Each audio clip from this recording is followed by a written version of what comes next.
నేను red book గురించి ఏం చెప్పానమ్మా పబ్లిక్ మీటింగ్లో? ఏ అధికారులు అయితే చట్టాన్ని ఉల్లంఘించి ప్రజల్ని కార్యకర్తలు ఇబ్బంది పెట్టారో వాళ్ళని వదిలిపెట్టనన్నా. అంటే మీకు ఫండ్ చేసిన అధినేత పార్టీలో రాసలీలలు జరుగుతున్నాయి. నిన్న మొన్న అన్ని బయటకు వచ్చినాయి. అధికారులు కూడా ఇన్వాల్వ్ అయి ఉన్నారని పాపం మేడం గారు వచ్చి చెప్పారు. అవన్నీ ఎంక్వైరీ చేయాలి కదా. చట్టాన్ని ఉల్లంఘిస్తే ఎంక్వైరీ చేస్తా. అది నా రెడ్ బుక్లో ఉంది. ఎందుకు భయపడుతున్నారు అందరూ? నాది రాజారెడ్డి రాజ్యాంగం కాదు స్వామి.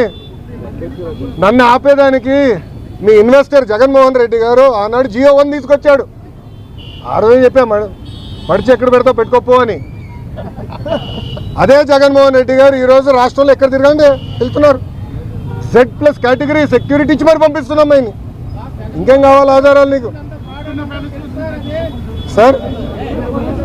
సార్ రిషికొండ ప్యాలెస్ లోపల ఏముందో ఇంకా నేను చూడాల్సిన అవసరం ఉంది. అంత డబ్బులు ఎట్లా ఖర్చు అయిందో నాకు అర్థం అవట్లా. అంటే ఒక టబ్ 30 లక్షలు అంటున్నారు. ఇట్లా అనేక వార్తలు వచ్చినాయి.